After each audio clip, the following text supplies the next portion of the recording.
Anthony Penzarella. Welcome to Nature of Reality Radio. Fascinating set of synchronicities running into you in the not too distant past. See you at the Being One Center in Warminster, and then I ask you to be on my show, and then I run into you shortly after that at the at some expo in Northeast Philly, totally unexpectedly.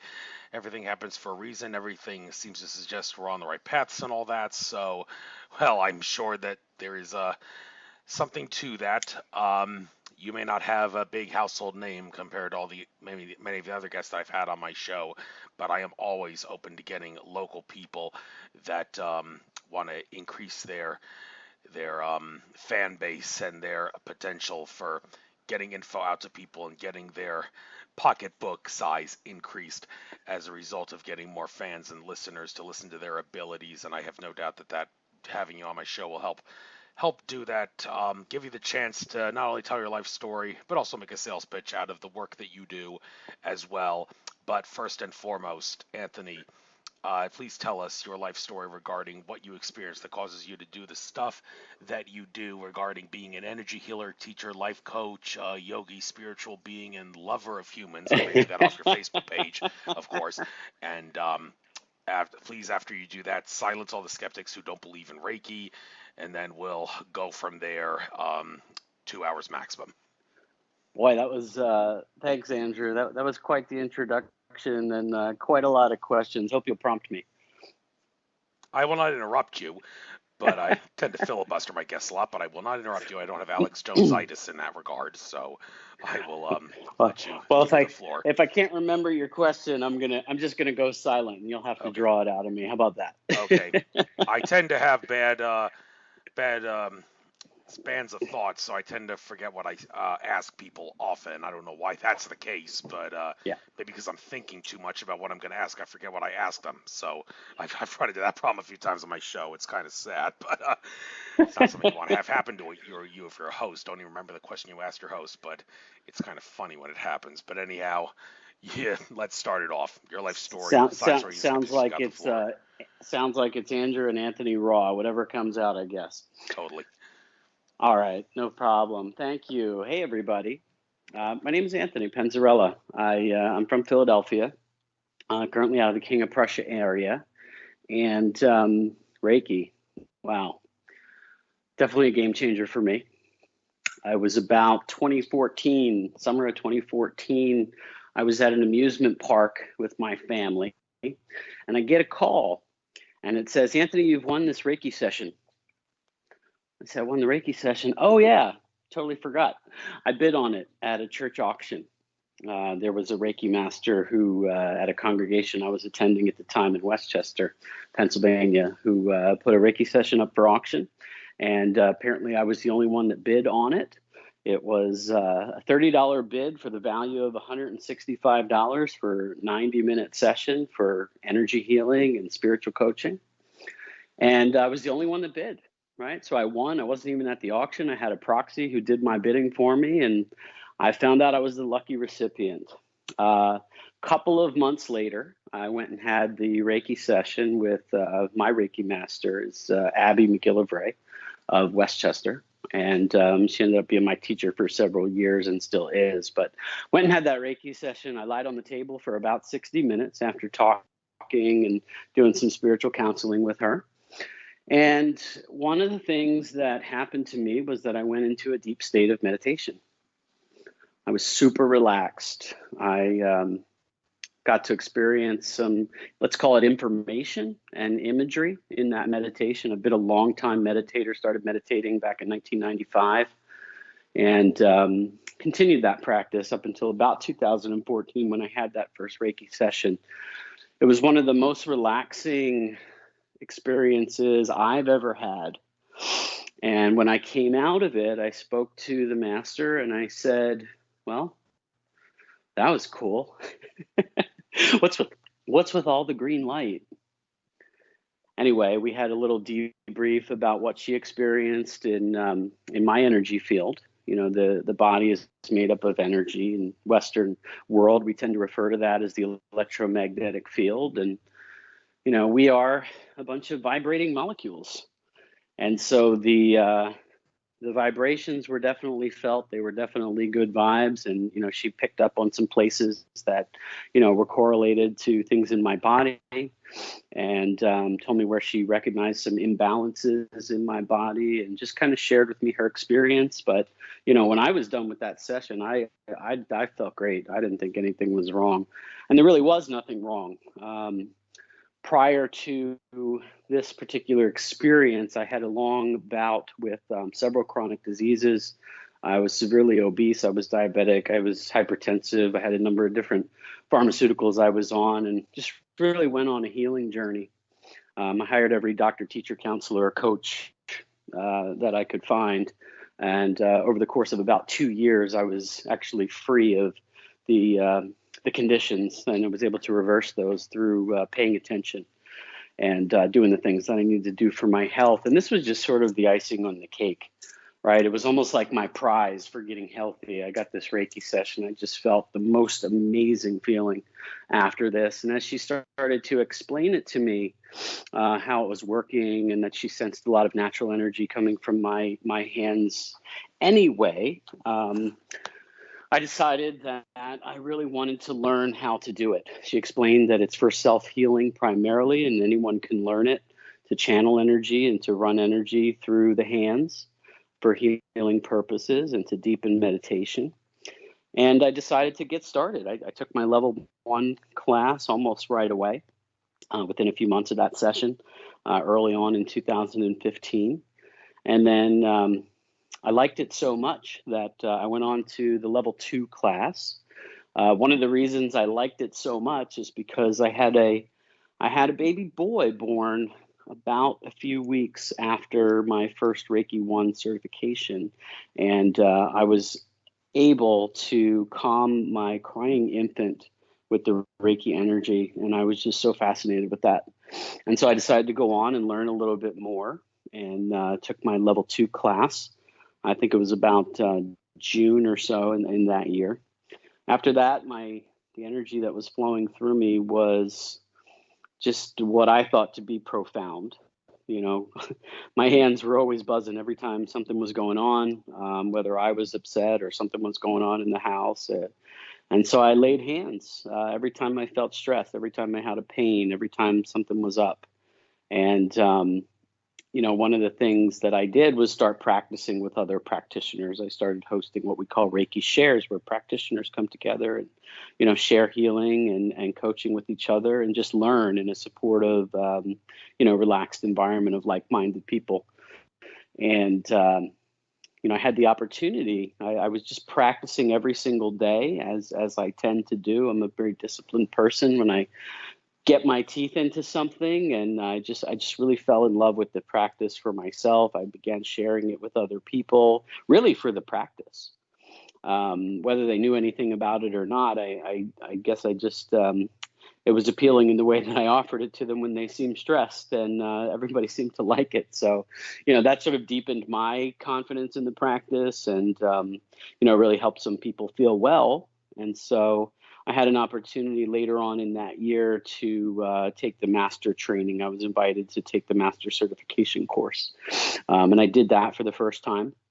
And then right after that course, I began practicing in out of an office. I had my chiropractor, had an empty space in the back of his office, and I started my first Reiki practice.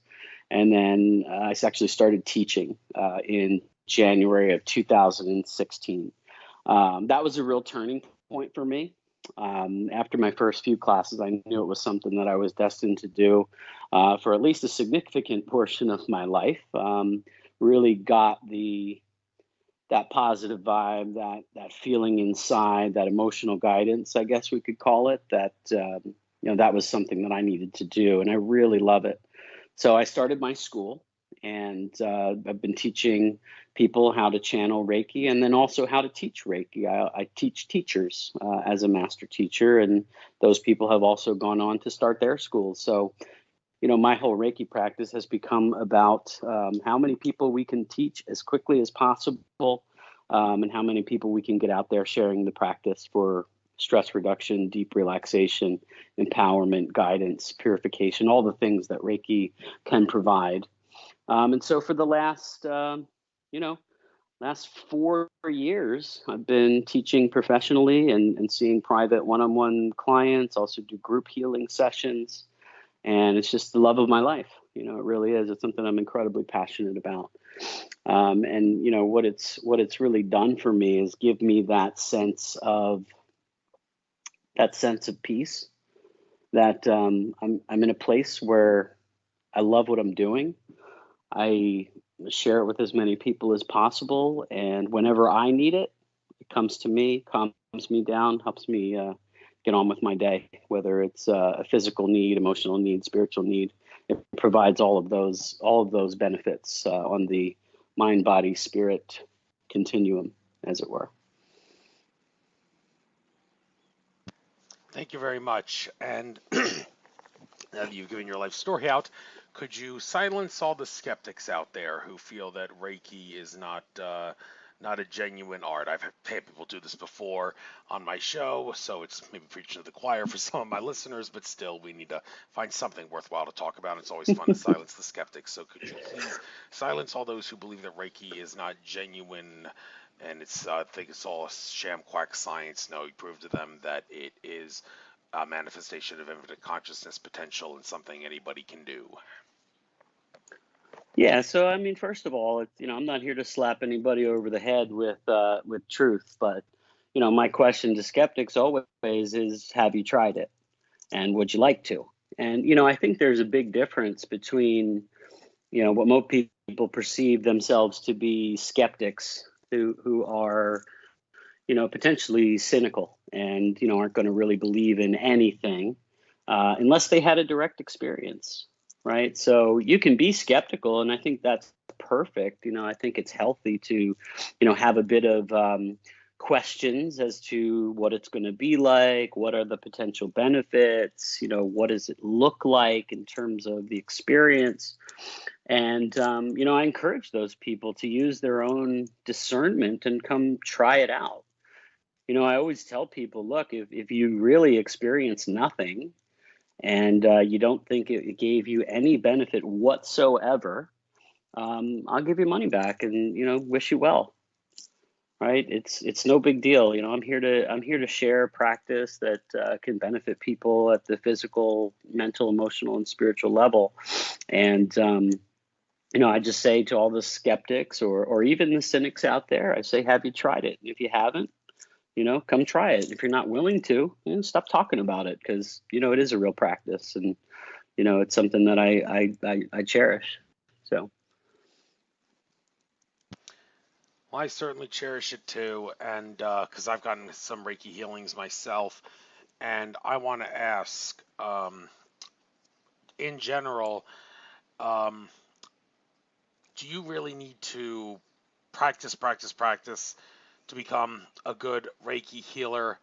Or is it really not something that one needs to obsess about in regards to practicing, because it's one of those things that you could just acknowledge that you have the ability to do it and you can do it? I mean, good analogy, it's not Reiki, but Luke Skywalker and the thing about bringing a ship out of the bog and saying Yep. it's totally different than rocks and all that, and Yoda says no, it's only different in your mind. And Right. well, I mean, one could say size does actually matter. It's not going to be, it's a lot easier to lift something that's of a lower weight, or, I mean, well, we're all bound by 3D matrix to some degree. And I guess the Sure. best question for me is, to what extent does that limit the Reiki practitioner? The fact that we are bound by limitations in a matrix that does bind us to some degree, that we have the ability to overpower to some degree, but still are suppressed by. To what extent does a Reiki practitioner have to deal with that? I know it's a broad Sure. question, but Well, it's right in the title, right? Reiki practitioner practices. The practice always makes progress. It's never perfect, right? But if you don't practice, it's just like anything else.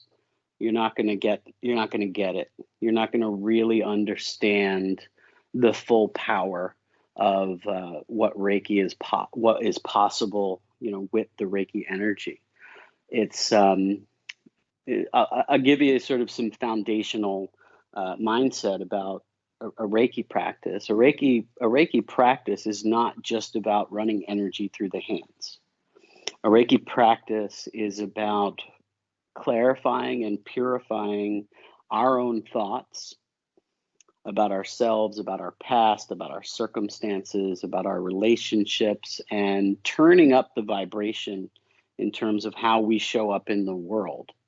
And the more that we practice Reiki and the more we run energy and meditate on the Reiki energy, our thoughts become less about reaction and more about response. And what do I mean by that? The basic philosophy for Reiki is a few principles that we live by, and something that we pray every morning. It's a mantra, it's a prayer, and what it does is actually help us purify our thinking, help us to set our intention for the day, so that as we go through and encounter different environments and circumstances and people, we have a choice as to how we react, and we can react in a way which will lower our vibration and bring us more bound to that 3D matrix and the lower thought forms, such as anger and fear and different gradations of those two emotions. Or we can choose to respond from a place of love and integrity and compassion, right? The Reiki philosophy, as it was given to us, back in the early 1920s in Japan by Usui Sensei, was the philosophy of all we have is today, right? So we say, for today only, I will not worry. And why don't I worry? Because when I worry, I'm not here. I'm living in the future when I'm worried. I'm thinking about things that haven't happened yet. And I'm creating responses and responses in my body that are stress-ridden because I'm thinking about something that hasn't happened. And I'm sort of dictating my future, and then I'm experiencing it right now instead of being in my life right now and experience life as it's happening, right? The other thing, the next principle is about no anger.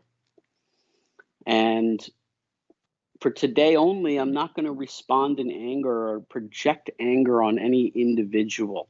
Instead, I'm going to use the emotion that I feel that I am angry, and I'm going to use that as a tool for self-inquiry and wonder, what is it about me that's making me angry at this person, this situation, this condition that's come up, this opportunity to look deep inside and figure out, why am I experiencing anger? And then figure out how I can change it. And make that purposeful pause that says, why am I angry? What else can I do instead to change my mind on how to respond or how to react or how to move forward from a situation that makes me angry? Because ultimately things come from ourselves. And we're angry because of what happened in the past. And when we're angry, again, we're not living in the present moment, and we're missing our life. And we're missing our opportunity to be fair, to be present, to be here, and to experience reality for how it's happening, rather than looking through this filter of or a label that we're judging a person or a circumstance based on our past experience. It comes from trauma, and every time we open up those wounds, we have an opportunity to change how we respond to that. The third principle is about being grateful. And we're grateful for a number of many reasons, but mostly we're grateful because it changes our state, right? So you can't be angry and grateful at the same time. You can't be worried or fearful and grateful at the same time. What you're grateful for is right here and now, what's happening, all the blessings that we have, right? So whatever we have, we need to be grateful for it, because when we become grateful for what we have, it increases. You probably hear this all the time, and different folks are talking about the law of attraction, that what we're grateful for, we increase. But in Reiki, when we're grateful, we eliminate the possibility that we're angry or worried. So we can be grateful even for the things that make us angry, because they're opportunities for us to grow as a person spiritually.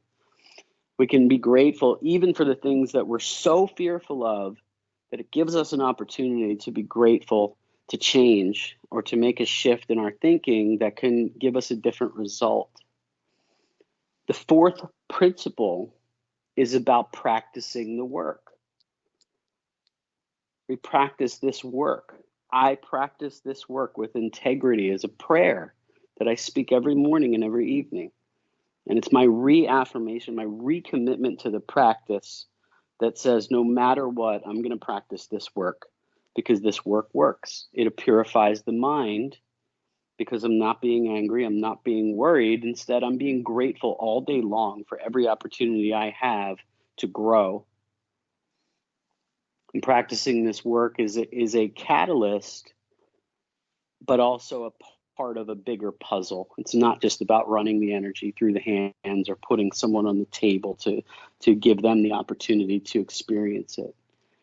And then once all of those things are accomplished, when we're no longer walking around, and this doesn't mean that I don't get angry or that I don't project anger sometimes or that I'm not worried sometimes, but what it does is just reaffirm that I've committed to release those toxic emotions from my life. And I get angry less, and I get worried less, and I'm grateful more, right? So if you don't address the mindset, you're never going to address anything in the Reiki room. And you're also not going to be able to access the higher vibrational energy, because if you're holding on to thoughts and behavior patterns that are fueled by anger and regret and worry and fear and things that already happened or things that haven't happened yet, as a Reiki practitioner, you cannot access those higher levels of healing because they're not in resonance with your thought process, right? So the object for a Reiki practitioner is to purify the mind every single day and purify the thoughts so that they have less of them, and the Reiki energy that comes through gets stronger and stronger, and they're able to access higher levels of healing and more profound healings that take place for the client and for the self. Now, once we've addressed those four things, no anger, no worries, gratitude, and practicing the work, this is the secret. Those four principles are the secret. They're the secret art, as Usui Sensei gave us, the secret art of inviting happiness into your life, because once you're happy, you have no problems. You're not reacting from a lower self level. You're approaching everything from the higher self. The only thing left to do is to be kind. And that's the fifth principle, that I will be kind to all living beings, including myself, right? That's the one I think trips most people up. They're kinder to other people than they are to themselves. Instead, they beat themselves up with thoughts of anger and regret and fear, right? And keep replaying scenarios and things and punishing themselves for what they've done or what they've said. And that's not healthy. And there's no happy person out there that experiences those things or those thoughts. So by praying this philosophy and living this philosophy every single day to the best of our ability, we have the ability to improve our lives, and then we can improve other people's lives by being kind. I mean, let me ask you, have you ever had a bad day and, somebody was really kind to you and it just kind of turned you around? Someone was really kind to me and then it turned me around. Yeah. How do you mean that? Let's just say you were having a bad day for whatever reason, right? And you found yourself talking to somebody that maybe you don't know them. You're in the grocery store line, and somebody just smiled really big at you and engaged you and was really nice to you and sweet, right? And then you find yourself like in a better mood after you left that, and then you kind of have a different perspective on things. Does that ever happen to you? Oh, yes, yes. Yeah. So when So something that like that happens, how should we take that as is that a sign of the universe is out to protect you or something because you're in a bad mood because you're what you see in life is what you get via law of attraction, law of reflection. But if all of a sudden something comes up to you that puts your bad mood and switches it into a good mood, then yeah. well, something you did caused that, but How do you figure out what you did caused that? How far back in your, like, what did I do back X amount of hours, minutes, days ago that said at this point at this time I was going to have this good mood, excuse me, this bad mood change into a good mood? How do you I make think sense of something my like that? personal opinion, I think everybody desires to be happy. And I think that's our primary desire, is to be happy. And when that's in resonance with somebody who's living from a place of kindness and compassion, we're gonna run into it sooner or later. Call it a mystery, call it chance, call it law of attraction. I don't care what we call it. I just hope it happens more. Right? I hope everybody can be more kind to each other and be more peaceful in our interactions, because there's a lot of stress and a lot of struggle out there. Okay, so you don't actually support people who like being mad, like Alex Jones of InfoWars style of like being mad. Like, you love that feeling of having an iceberg on you, and you love the feeling of anger that you've got to build up to get that iceberg off you. That same feeling of anger can be used to overpower the powers that be and everything that stands in the way of the love of humanity. That's a case where it's okay to be like being mad because you're being mad to spread love, is, or do you not think that's a good way of going about it? I don't know if it's good, bad, or ugly. I mean, anybody who's angry or mad in my presence, I try to be, well, first of all, identify whether it's something that I did, right, and if I can change it, right. But if it's just someone who I'm acquainted with or encounter in some form, I love that person. I take a vow every morning to be kind and compassionate to everybody, regardless of their state that they're in, because maybe I can affect it. Maybe this energy can come through me and affect them in some way or another. And maybe that'll hold up the mirror to them, and they'll be looking for a way that they can be happier. But you know what? If the person in question is just determined and they're around me a lot to just be angry, whether it's at me or just in general, I just don't spend a lot of time there, because, some people don't want to be helped. Some people won't necessarily react to kindness. If anything, they'll get madder, right? But I hope that kindness can create a mirror for people to just show them that they do have a kindness in themselves, and hopefully it'll help them look at themselves a little bit differently. Well said. So I might as well ask you, since we ran into each other at the same place, the Being One Center in Warminster. I really enjoy going there. Haven't been there in a little while. Try to go there more often on Tuesdays, but whenever it's sunny and lovely out, I go out in nature. And if it's a damp, dismal day, I may go to one of the John of God meditations there, or one Oh, of I the love those. Tuesday Yeah. psychic improvement things. But when those places like that, do you have you seen a personal improvement in your in what you've done going to those places, and have you actually maybe communicated with the entities to some degree better than someone like I can, because you're a Reiki healer and I'm not, so you maybe can communicate with them better than I can, perhaps? I well, let me just first tell you that, my first trip to the Being One Center was life changing for me. It was very early on in my journey, and I was going to go to a workshop that ultimately got canceled when I was met at the door by the owner. And she took my friend and I in and invited us over to her home for lunch, and we hung out with one of the guest teachers for many, many hours, learned a lot of spiritual concepts, participated in a meditation, and I was hooked. I never left. I was there, pretty much every week after that. And soon enough, I was volunteering as an energy healer for the free energy healing nights that we do there once a month for the first Thursday of every month. I've been doing that since 2015, since I first came upon the Being One Center. So first of all, I love it there.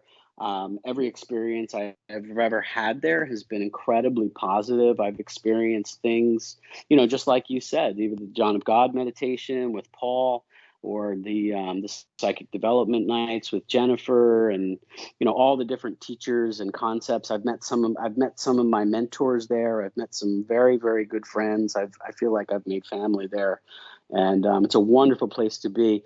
I feel like the more people get around energy, and the more that you open yourself up to the possibilities, whether that's, like you say, communicating with the entities from the casa, from John of God, or whether it's just feeling a little bit more calm when you leave. I think it's a place that provides a lot of education, as it is a school. But I also think it provides a little bit of peace for anybody that goes in there. I think they feel differently when they leave. So I think it's just another part of my journey, and it's a place that I love to go and volunteer my services and meet people and commune. And it's just a lovely place. And any place like that, a spiritual well-being center, that's also for purposes of teaching people about different things in spirituality or healing modalities, that can really change lives. And I've seen some miraculous things kind of happen there. I have too, and I hope that there's an increase in the amount of spiritual centers like that throughout the country and the rest of the world at large, for that matter. And I'm sure there will be, as people wake up to the fact that religions are just a consciousness suppressing scam in many regards, and the best way to go about it is your true infinite self. And well, basically, put it this way, the New Age movement is right when it comes to the metaphysics. They're see no evil, hear no evil, only focus on the good because there can only be good, is like kind of teaching you to be a couch potato sometimes. So that's where they kind of fall apart. But in general, their metaphysics beliefs are certainly right. So that's one way to put it.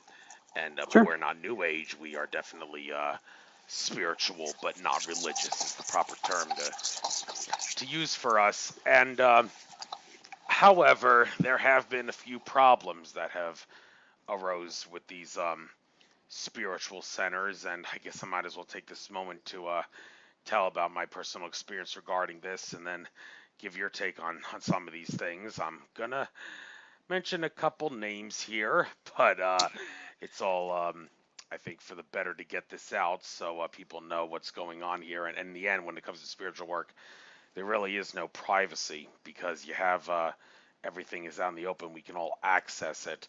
I mean, so put it that way. But here's the deal.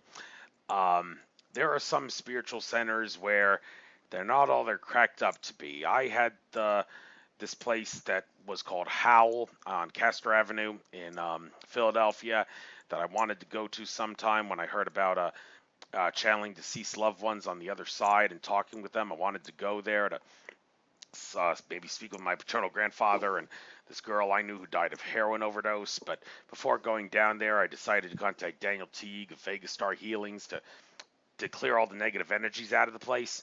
And he did that, and he detected a very high amount of them. And I then contacted the lady who works there named Dominique Rivera, who works there, and she runs the place. And I told her I cleared out all the negative energies out of your place. I'm happy to report that things should definitely be better from now on at the center. So I look forward to seeing you at the upcoming event. But there was no chance to see her at the upcoming event because she actually responded by saying, I do not appreciate you doing something like this without asking me for permission. You are hereby banned from Howl for all eternity. And that hit me like a ton of bricks because I just spent $150 to clear out all the negative energies to do something good for a place that I thought I'd be visiting regularly. And all of a sudden I find out it didn't work out too nicely. So I asked Daniel Teague, could you perhaps scan this lady, Dominique Rivera, see if maybe you find something wrong with her? And lo and behold, he scanned her, and what did he find? He found that all 7 of her chakras are energetically blocked, and her aura is hijacked by a parasitic entity that has the ability to court other people whenever she holds events at Howl. So uh, in a sense, it was a good thing that I didn't end up going down there because I and all the other people that go down there are at risk of being courted. So it just goes to show you that some of these places end up being sabotaged and we don't even know it. And I had a similar, somewhat similar, not as bad, at the Solutions for Daily Living in Newtown, where the lady who runs that place decided to ask me when I went up there, could you please give me the contact info for Daniel Teague, when I told her that I paid him $290 to clear out the negative energy, the negative portal, and the negative spirit that were hijacking that center and infesting it and all that. And she said, I have asked a lot of shamans and clearers and healers to come here, and I cannot for the life of me understand how there could have been those things that he detected if I ask people to clear it. And I also don't really support him doing that on my property without asking me. And I told her, look, lady, at the spiritual level, there really is no privacy. And Daniel Teague's answer to the question of how do you do what you do, healings and clearings, without asking for permission is, we're all infinite consciousness. We're all connected because we're all one. When it all comes down to it, me doing a love-based service to others, non-service to self thing from the heart is basically no different than someone sending love to a child in a war-torn third world country that's starving to death. And well, as long as I'm doing that, then I'm not in breaking natural law. I'm not imposing on free will. There's nothing wrong with that. And the lady's response was, well, I know that's the answer you're going to give me, but still there are limits. Okay, well, what are those limits? I don't know. So here's a couple of examples of spiritual centers where people have issues.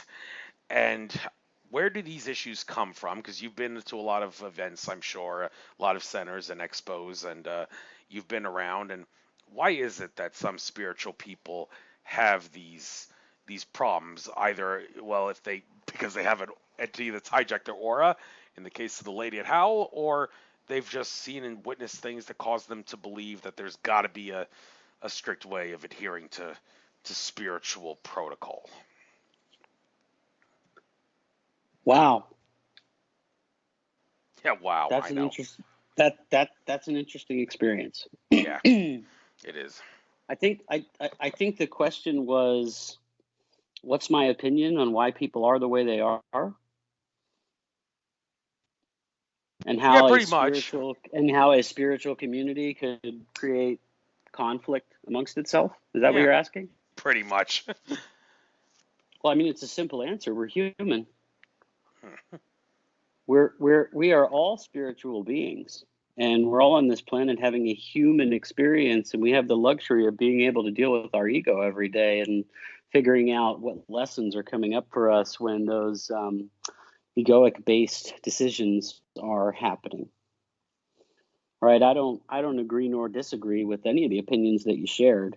In fact, I'm quite neutral about the experience, and I just look at it as that was the experience, right?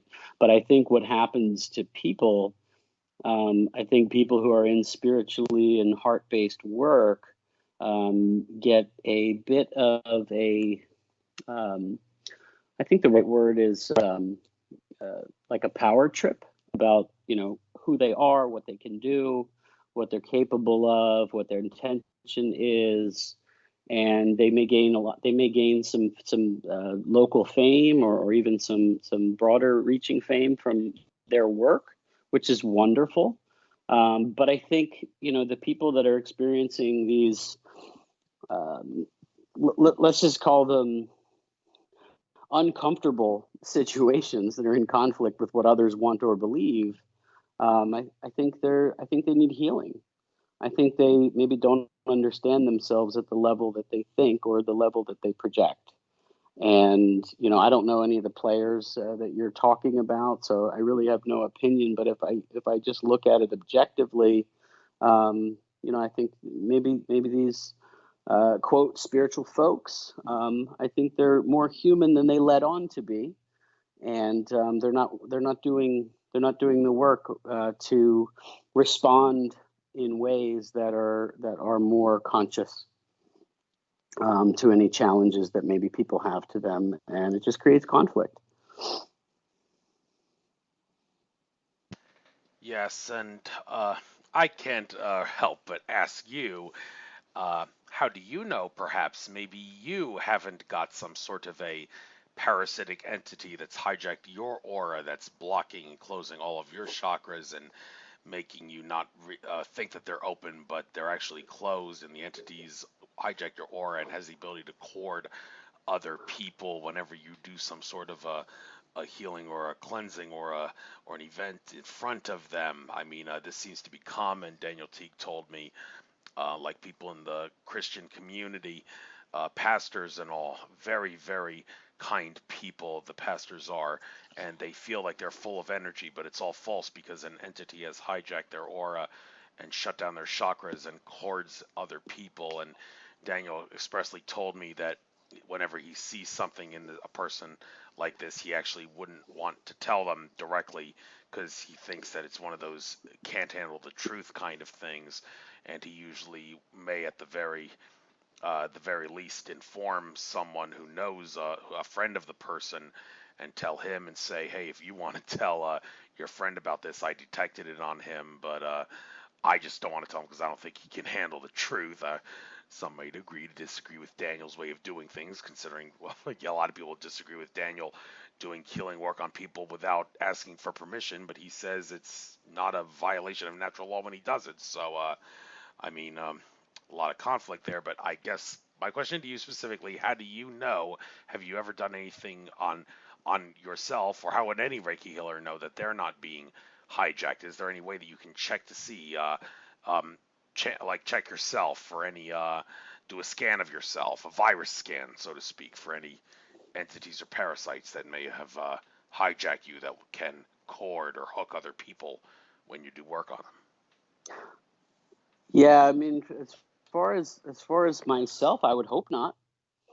I think the answer is I have no idea, but I don't know, right? And I guess I could look at my health. I guess I could look at my mindset, and I guess I could look at the results that other people have gotten, and the amount of haters. And I don't think I have haters. I mean, I might. They haven't said anything to me, or haven't accused me of anything. So I guess there are ways I think of knowing. I do in my work. We do things with what you use the term spiritual entities. I use the term lower vibrational energy, just lower consciousness, right? That is somehow trapped by an experience or something that a patient is engaging in that they shouldn't be, quote, air quotes, shouldn't be, right? Because it's all part of their journey. Naturally, these quote energetic attachments, maybe they're not serving the person, and maybe they're preventing them from their own spiritual growth and manifesting in behavior that isn't serving themselves or other people. I do a process in my Reiki practice where we can remove spirit attachments, and it does require permission from the patient. I would never remove anything that somebody's not ready for or they're not acknowledging. And usually for me, we have our spiritual senses, right? We have our five senses, but then we have our spiritual senses, our clairs, clairvoyancy, clairsensory, clairaudience, and likewise. I can tend to sense. I'm a feeler. I'm what's known as an intuitive feeler, and also a clairaudience. So I can hear, and the way that I discern, whether it's low or high, it's how do I feel, right? And so if I'm sensing energy in someone's energetic field, even mine, I'm very cognizant to the fact that if it doesn't feel good, it's probably not supposed to be there. If it doesn't, if I'm hearing, I may hear a voice that's saying not nice things or making me sort of cringe at the tone or the frequency, it doesn't feel good. And our energy field should feel good. We shouldn't, clear a room with our presence because it's such low energy that people want to leave and run away. If you are in a positive state of mind and you're practicing energetic work and you're working on yourself and you're not ingesting things such as drugs or alcohol or things that lower our vibration, you have less of a chance of developing energetic attachments, in my opinion. But I've been to a number of healers. I work with myself. I also go to healers very specifically for my own ongoing energetic hygiene. Um, and only a few times have I ever, had an opportunity to look at something that shouldn't have been there. And it's something that I picked up from a session that I didn't properly clear because I wasn't experienced enough. Right. So I'm very aware of energies and how they can attach to energy fields in other people, in myself. And it's just very clear to me because this is part of my daily work, whether it's there or not. And so there's an intention every day to be clear of things that no longer serve me or never did. Personally, I experience it through feeling or seeing or hearing. And it's sort of an intuitive knowing, like when something's not right. And so, for me personally, I just go with, how I feel. And if I'm not comfortable around some people or, certain people I just don't get healings from, no matter how popular they are, or no matter how great of an experience that someone else has had, if I have a direct experience with that person, even just talking with them, if I'm going to get a healing, I'm going to get to know somebody really well before I put myself on a table, just because I don't know them and I don't know what they're working with and I don't know what their experience is, and they can tell me all sorts of things, but I go with my emotional guidance system and how I feel, and then make a decision as to whether to work with them or not, or whether to stay in a room with them or not. There are people, even just like at a party or you go to an event, and there's certain people you just get a bad vibe from, and you kind of like avoid that person, right? And if they're around you, you kind of grin and bear it, and you be polite, and hightail it out of there if it really feels bad. But yeah, I haven't really had too many experiences where I've had like horrible things attached to me, or whatever people label it as. Now, you did mention that thing earlier that being on drugs will lower our vibrational frequency, and I can certainly go along with that. But I guess it depends on the substance. I mean, when we were at that event in Northeast Philly at that rec center, whatever that was, that they had the expo at, so there were a lot of people there who wanted to hear from deceased loved ones who overdosed on Mm, heroin on the other mm, side, and I knew someone who very close to me who overdosed on heroin, and mm. Very got a sorry to hear that. psychic channeled them, and well, I got a little closure there, but there are certain substances, like you can certainly guess heroin and alcohol and cocaine would be, well, actually, I don't know. I mean, cocaine, the Incas used it, believed it had divine right, and they would assert that the Incas would say the way we're using it in the modern day, snorting it or injecting it is, or putting it in Coca-Cola like we used to, is not the way it was supposed to have done. You're supposed to keep it in the leaf and put the leaf in your lips, under your tongue with some lime or something, and that's how you get the medicinal qualities out of it. Then and only then, it's not being used in a way that's suppressing your consciousness. And I mean, could there actually be the same way to, dare I say it, use the substances in the opium poppy the right way, or alcohol the right way, if there is such a right way that would not lower your frequency? And there's a lot of controversy regarding tobacco as to whether or not it's good for you. I mean, I hear a lot of spiritual people use tobacco because it clears out negative energies, and it also helps communicate in two dimensions to make sheeple understand what you're saying a lot better. Andrew Bartz, the Cosmic Records reader, has said that, but I mean, you swallow tobacco by accident, you're dead from nicotine poisoning, and I mean, it seems kind of counterintuitive that cannabis, a substance that you really can't overdose on no matter how much you smoke, actually opens up your aura to allow negative entities to hijack you. But yet, tobacco, which contains nicotine, which can kill you if you swallow it orally, cannot actually open up your aura in such a manner. It actually protects you from negative entities. There's a lot of confusion here on these things, and how do we make sense of deciding whether or not there is a right or a wrong way to use some sort of a substance like this, and how do we can you really assert that um, substances do lower your vibrational frequency? Can they do the opposite, and if so, how and which ones, and when to use them if you choose to I use them? Yeah, in my opinion, I think over time, substances do lower your vibrational frequency. I'll refer you to a book. There's an excerpt from the book Power versus Force. The author is escaping me at the moment. I can get back to you on it, but it's called Power versus Force. It's if you just Google it, anybody who's listening, you'll be able to find it. It's a very popular book on the doctor who mapped consciousness through using kinesiology, right?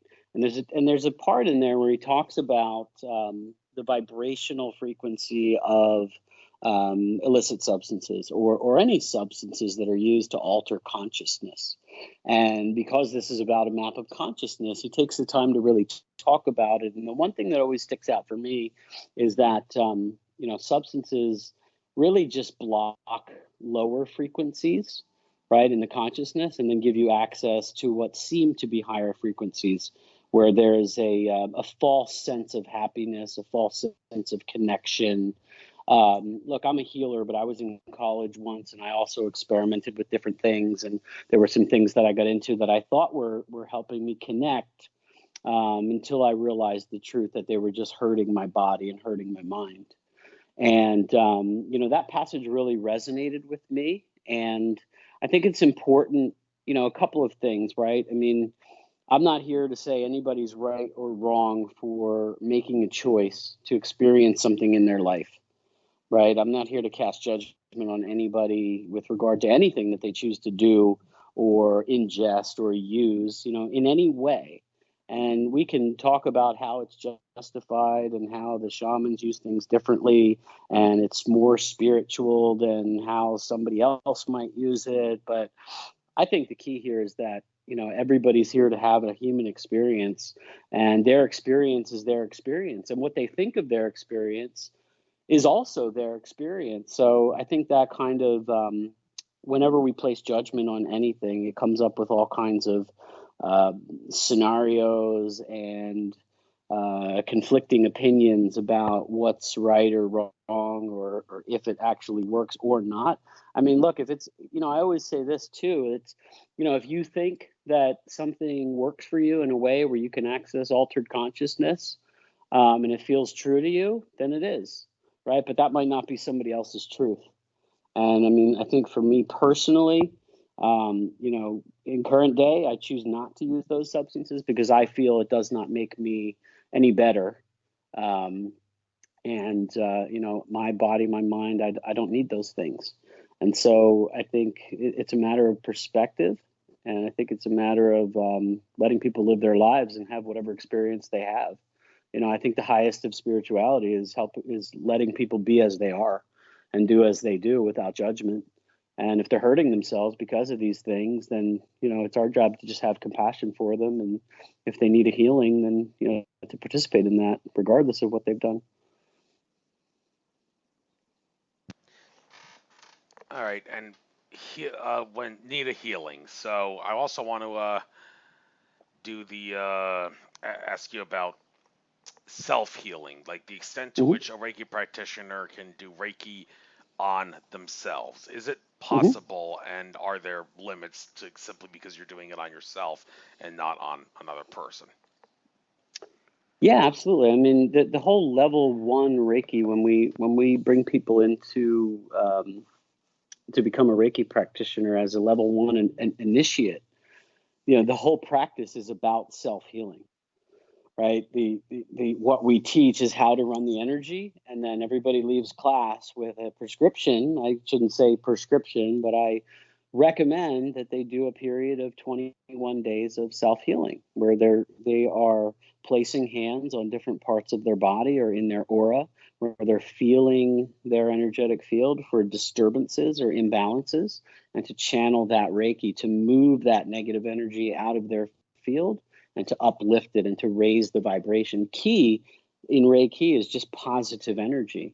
And with enough positive energy, you raise out and push out and move the negative energy out of the field. And, once the negative energy is out of the field, the body's in a lesser stressful state. Of course, there's, mental and emotional things to address, but if the energy is more positive, the body and the mind is going to have a more positive experience as they move through healing. So yes, it's absolutely possible.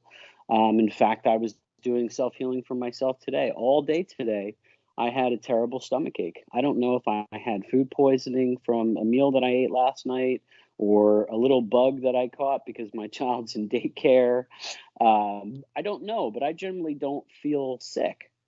I don't generally, I keep a very healthy body. I generally don't have to go to the doctor. I don't take prescription medicine. But today, I have had and still kind of do. I have a pretty bad stomach ache, but it was just excruciating earlier. And what I knew to do was to take care of myself, right? Which was rest, take fluids, eat foods that are bland, and run Reiki on myself as often as possible. And in fact, probably about 90 minutes before this conversation, I was laying on the couch and I had my left and right hand over my abdomen, and I was running Reiki on myself. And, once I finished, I felt a lot better, right? It's still kind of lingering there. But the more I kind of move around and talk and, engage outside of myself, I don't notice it so much. But no, I've been running Reiki on myself every day since Reiki 1, 4 years ago.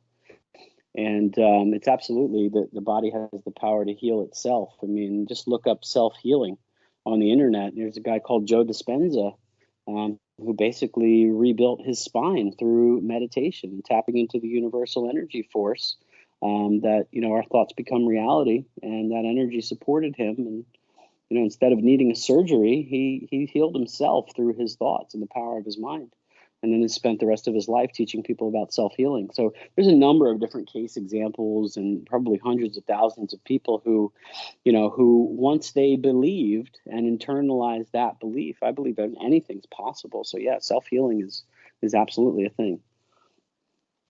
I think there was a follow-up question to that. What was the second part of the question? I don't think I asked a follow-up question, but you mentioned the whole thing about all of a sudden having a stomach ache or like a flu bug or something, stomach virus that you unexpectedly got that you didn't usually don't have. Right. Well, a lot of people are going to have problems over the next like maybe past day or currently up until next day. I mean, we got Saturn going direct now. Just thought I'd throw this out. It says in this horoscope here, Saturn goes direct, the father of time and ruler of structure and limitations, stations direct on September 18th. Whenever a planet reverses direction, moving forward or back, its influence becomes stronger, so expect feelings of restriction to feel slightly worse before feeling better. So maybe that could have something to do with it. And I've had a similar problem of sorts dealing with fluids, deal with water at my house, not running since Saturday, something with the pump and getting it replaced next on tomorrow. And well, there's an alternative method, having to hook up the pump with the neighbor's garden hose and all that, and but still it's not as effective, and his water isn't as clean as the well water we have. But the fact that this is going on, and what reality manifests, you give what you get and all that, maybe this is something to do with Saturn's going direct, and you can't expect to live your life free of restriction without going through a little bit of restriction first, is what it's trying to say. And I'm dealing with that with the water in some regard. I'm no expert astrology. I'll defer to my girlfriend on that one, but it certainly resonates with me. I believe, especially in healing, I often joke with my clients and I say, look, Reiki brings up the stuff that we've suppressed or that has gotten trapped in our energetic field for us to look at so that it can heal. And often when we have to look at things, past memories, traumas, different things that maybe we thought we dealt with when instead we just pushed it down, I've experienced it myself, and many people do. When it comes up hard and fast and clear, and it doesn't feel that great. And I joke and I say, look, I should just put a big sign out on the billboard and it says healing. Sometimes it gets worse, right? And that's the case. It's like if there's a fish bowl and you put a stick in there and you whip it around, you're going to whip up all the sediment, right? But what's happening is it's showing you the things that need to be skimmed off the surface and cleaned and removed and then replaced with fresh water, in this case, energy. So, just like a river, when the river flows, it flows and it runs clear. In some cases, in some parts of the world, it runs clear. But in some cases, when you go into the river and you stir it up because you're in there looking for fish, all the mud and sediment and the rock and the dirty stuff is going to come up to the surface, but the river keeps running. And eventually the river is going to wash away all that stuff and it's going to settle back down to the bottom in a clearer way or be carried away. So yeah, Reiki energy, as well as any type of energy healing, is going to whip up stuff, and it can get worse, and we call that a healing crisis. I went through that in my master training, where I was hit with a lot of energy all at once. In the master ignition, we call it, in my system of Reiki, and the result of that is feeling pretty crappy because you're looking at things that you thought you dealt with. And maybe it's physical things too. I remember kind of a funny story. I remember, experiencing this healing crisis, as we say, for the first time. And I'm sitting there eating a bowl of cereal, and I'm bawling, crying because the spoon was too small, and I couldn't figure it out. I think there was maybe hormonal stuff happening with me at the time because of the energy. I felt so disheveled that I couldn't make sense of things. I had to take a day off of work and just kind of relax and, reflect and journal and really figure out what was going on with me and what were some of the changes I need to make in order to move past this. But yeah, I mean, self-healing is a thing, and also self-healing can be in a way controversial because not everybody is going to experience the bliss that is typically associated with spiritual healing. Some people experience nothing, but if you buried a lot of stuff in your life, and it's your time to really experience a healing and clear all that stuff out, then it's it's something that can definitely happen. I've experienced. It's not pleasant, but ultimately, it's worth going through, like anything else. Yes, and you said that Reiki brings the illness or the toxin or whatever to the surface, and that when I heard that kind of reminds me about what some people have told me is the truth behind what suntan and sunbathing actually is and what it does to you. It's not what we've been led to believe it does. It's not bad for your skin in the slightest bit. In reality, what's really going on when you get a suntan is that the sun's energy is bringing your toxins to the surface of your skin, causing a brownish color, and people have misconstrued that as being harmful for your skin when in reality it's anything but. And some people hear that and say, okay, well, how do you explain sunburn? Well, the consensus on sunburn seems to be that sunburn is your body's way of saying overload. You're getting too much of a Right. good thing. We can't Right. handle the overload from the sun. Could you please stop? Because Yeah, we're eating done too here. much of a good thing is harmful. So, That's right. That's right. but so you agree with that? Actually, you think that there's some I truth to do. that? I mean, I don't know if it's I don't know if it's true or somebody's opposite perspective from what they sell us on the media. But I've never had a problem. I'm somebody who tans. I'm of Italian descent. I'm dark skinned by nature, and as soon as the sun comes out, my whole body turns color. So, maybe my toxins are just more present, and I tan quicker and it lasts longer. But I enjoy laying in the sun without sunscreen. I'm not here to say if it's good or bad for you. That's just my choice.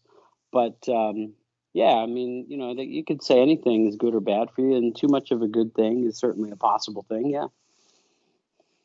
I've been sunburned before, and it hurts. So Yeah, it does. And I remember back around, I'd say 2015 was when I really started going crazy with getting out in nature more so than I've ever been in my life, and I got the craziest tan ever being out in the sun so much. And nowadays, when I'm going out in the sun, I hardly ever get a tan. And I'm wondering what is going on here. And now I realize now I think I know what's going on. Is those people were right when they said your toxins were brought to the surface. There really were there are no toxins anymore because they were all brought to the surface back several years ago when I had spent so much time in the sun. So I hmm. guess that's a good sign that I'm not getting not really getting a suntan anymore because that's a sign the toxins aren't there to be brought up. There are some exceptional cases where a few spots here and there where a tannish color comes around, but in general, it's not as prominent as it used to be, and now I know why. I mean, but when it comes to the sun causing damage, like sunburn being an overload of the energies on your skin, and also sun gazing, um, a lot of controversy about whether or not sun gazing with the eyes open is safe. I mean, during sunrise and sunset, during the first hour of sunrise and the last hour of sunset, when the UV index is zero, then it's said to be safe to open your eyes, sun gazing. But there are some who do it in the middle of the day, like it's solar noon, and that causes controversy regarding whether or not it's safe or not. And while one could, in theory, make the argument that if we're all in the right state of mind, we're all infinite consciousness, then we could do that and get the energies um, to full potential and not suffer any negative side effect as a result of the overload of the energies, then we're not going to get any damage to our eye. We should be able to do that, but the problem is in this matrix of suppressed consciousness, it's not that easy. So you're best doing it with the eyes closed, they say, when it's in the middle of the day. But if it is true that we can eventually get to a point that any human can get to the right state of mind, a high enough level of consciousness where they can look at the sun with open eyes in the middle of the day and not suffer any damage, one has to ask, okay, well, what does one have to do to be able to get to that point where they have the power and the ability and the strength in their eyes to not suffer any damage in the retinas and whatnot from looking at it. Yeah, I don't know. I'm not a sun gazer, but I would imagine it's practice like anything else. Well, You know, and the practice, more, that's a controversy because practice, well, okay, I'm going to keep looking at the sun little by little throughout the day. Well, okay, they're going to say, well, that's just going to fry your eyes more and more throughout the day. And, well, is there something else you could do besides looking at the sun that can build the strength of your eyes so that when you do maybe, finally yeah, look at it, well, yeah, but people don't know what that is. And, right. yeah. I think a lot of it, a lot of these different practices and anything that people believe. I firmly believe in the power of belief. Not to sound too cliche, but when we internalize a belief, it becomes our reality, right? I mean, most of the things that we experience in our lives every single day is because of what we believe. Once we believe about life that it is a certain way, then we're going to live like that. We're going to come from that perspective, because it creates a certainty.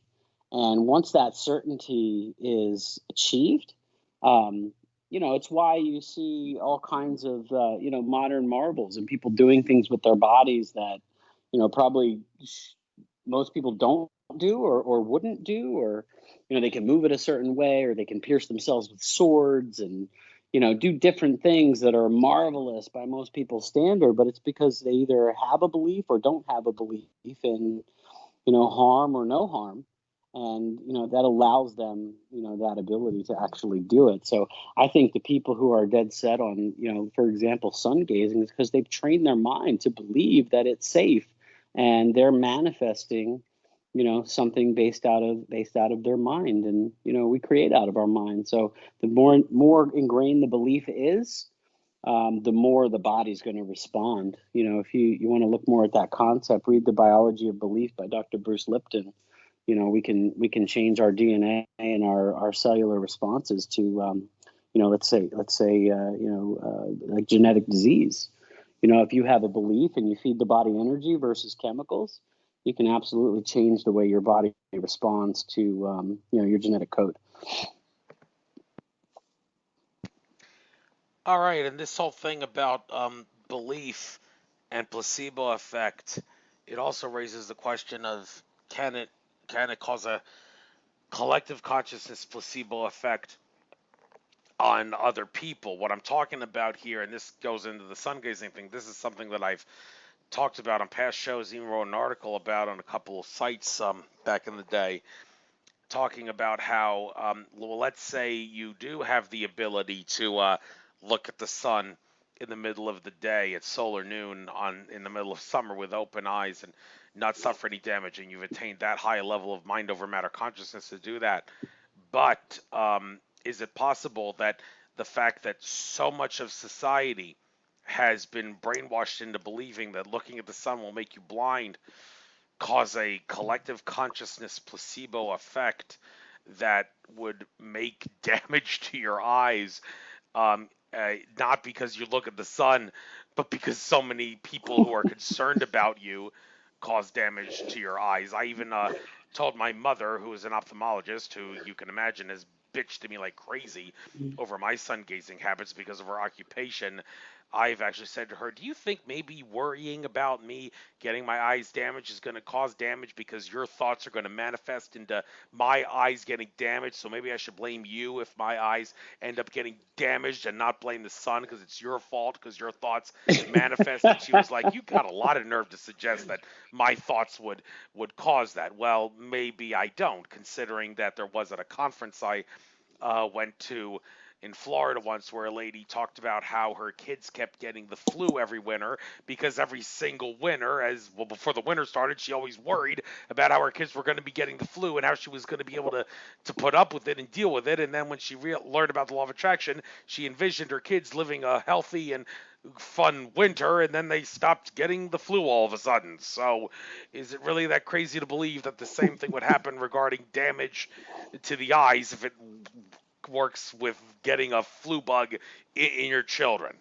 You see where I'm going with this? Does reality work like this? And if so, how do we make sense of the collective consciousness placebo effect phenomenon? You've got some really great questions, my friend. Yes, I do. I tell you what, I don't know.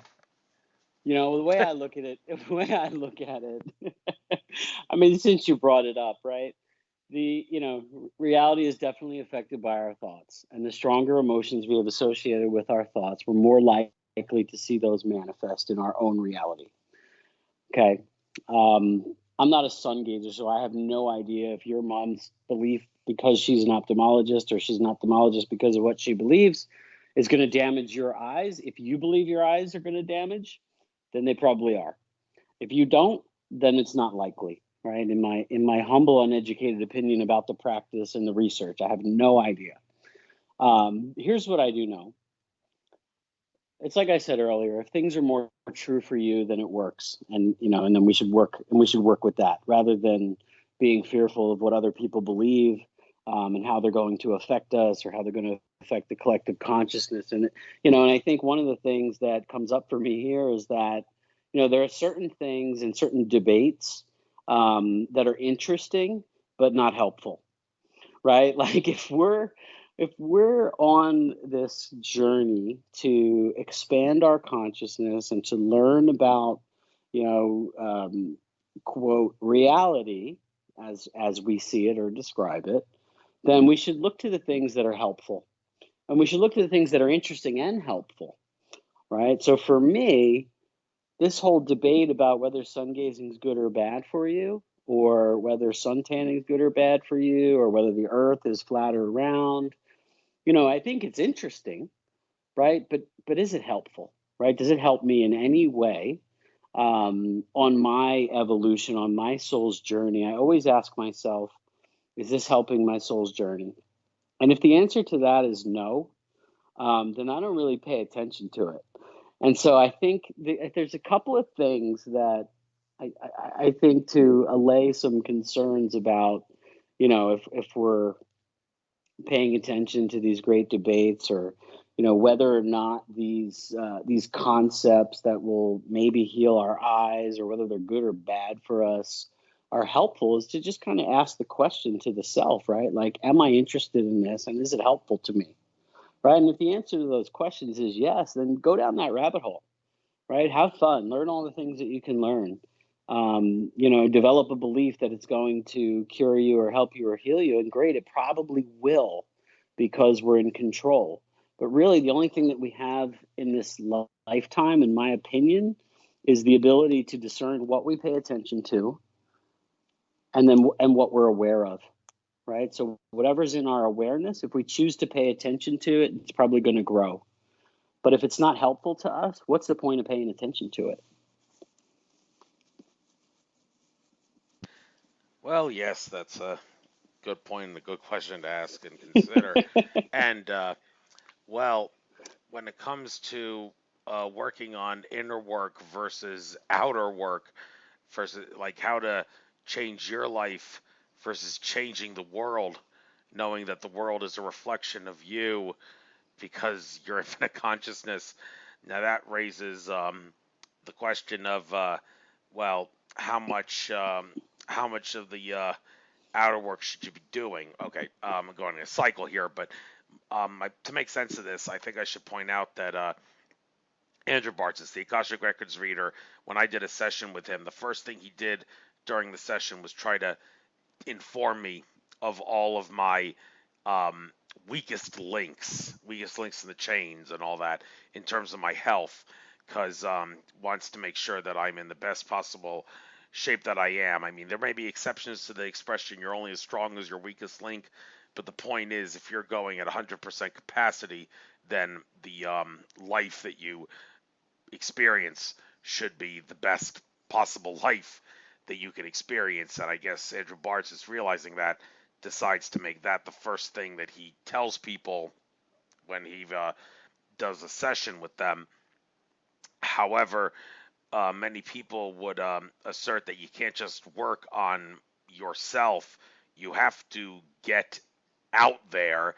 And even though the old Alex Jones style with the bullhorn in front of a building is maybe the best way to go about it, the point is that if you accept that everything that is out there is you, a reflection of you and your consciousness, then you obviously have to some degree, get out there in order to fix the problems of yourself and everything else, because we're all one.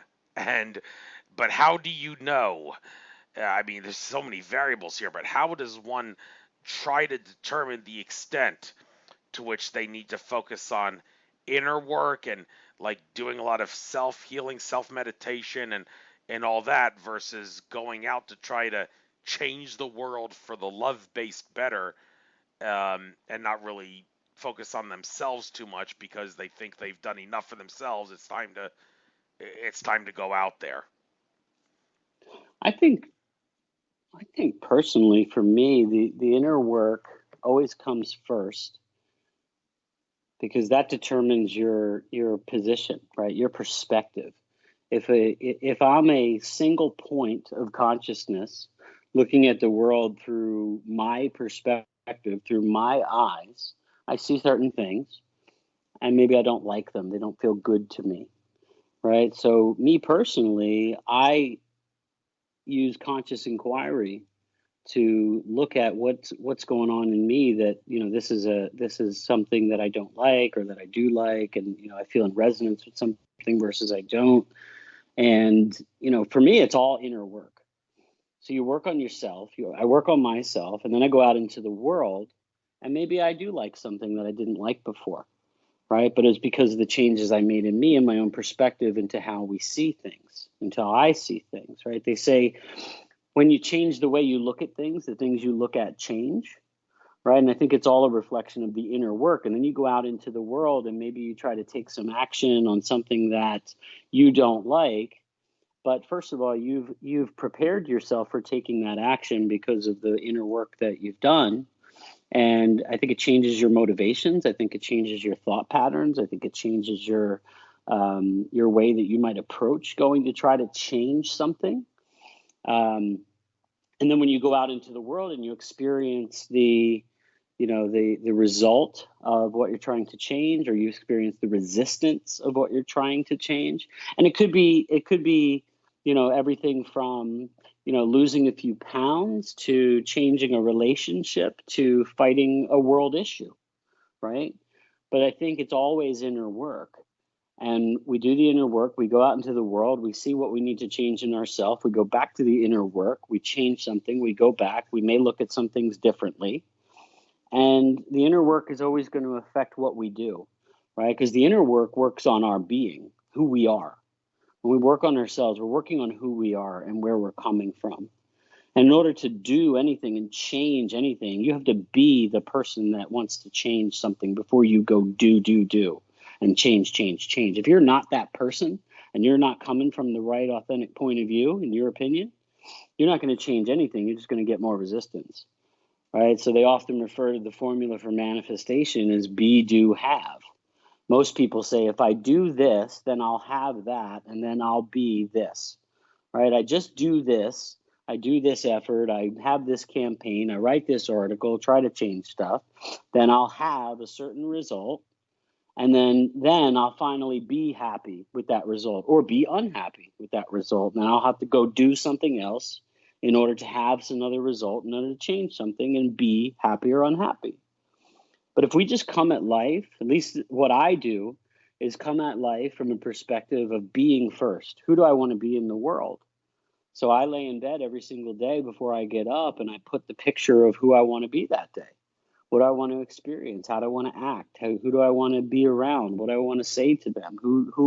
How I want to feel, right? And I try, to pay attention to the results that I'm getting in the world, and how much is that a reflection of what my intention to be, to who I'm being in the world.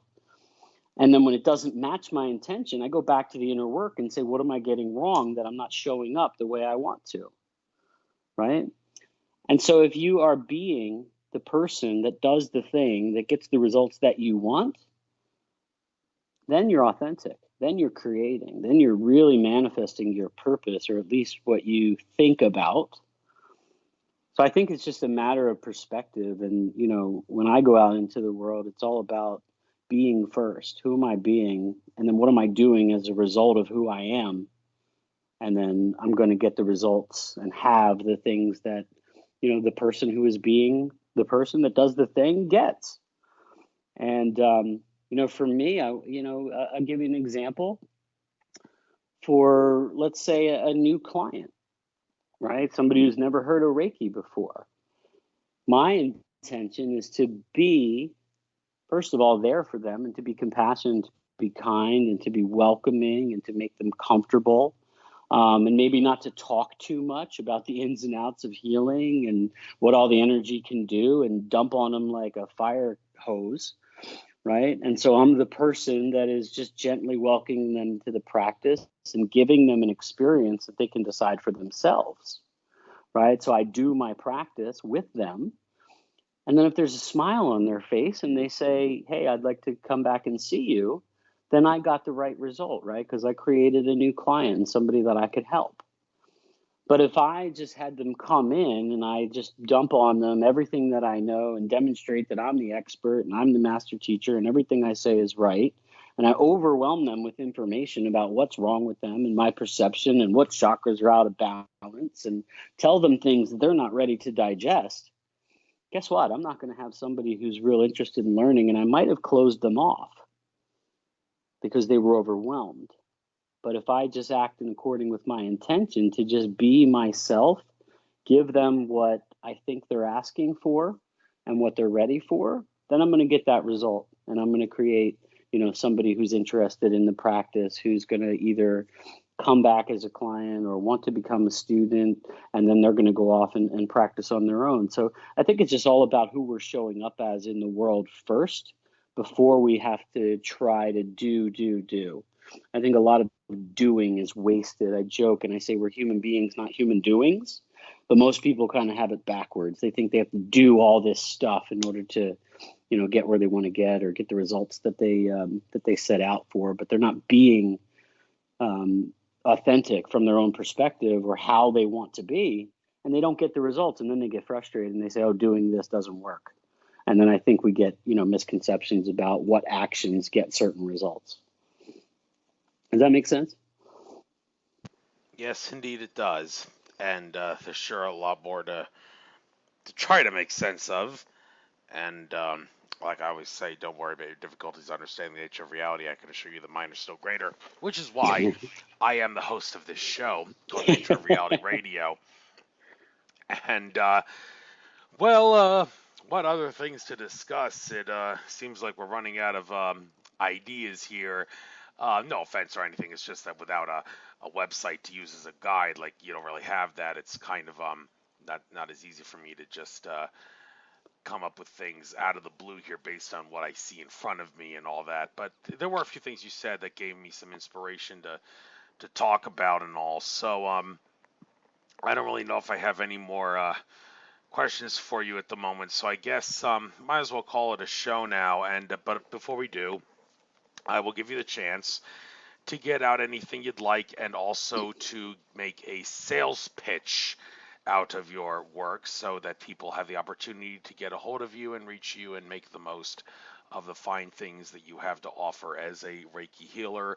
So Anthony, why don't you close us out on this episode and make the most of your business potential? Sure. Yeah, I appreciate the opportunity, first of all, to come on this show and just have a conversation with you. I mean, these are the kinds of things that I like to talk about. So always happy to engage with another like mind who's curious about consciousness and empowerment and healing. My mission is really to help people understand that they have the power themselves to both become educated and to heal. The biggest thing we have in our corner is our power to make decisions, our power to make up our minds what we want. And if you're in a position where you feel you need some healing, whether that's from a physical medical condition or just want to straighten out some mental and emotional stuff, reduce some stress, experience a heartfelt practice that you'll feel wonderful afterwards, and then get some insights on how you can change your life a little bit and get some of the results that you haven't been able to get and maybe just need a little bit of coaching on a mental, emotional, or spiritual level, I say come see me. My practice can be found online. If you want any testimonials about some of the results that my clients have gotten, you can find me on Facebook.com, Reiki, Reiki, by Anthony. And you can contact me there. Just send me a little message.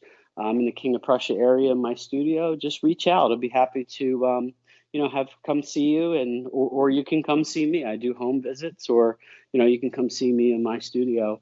If you mention this show, I'll give you a 10% discount off the price.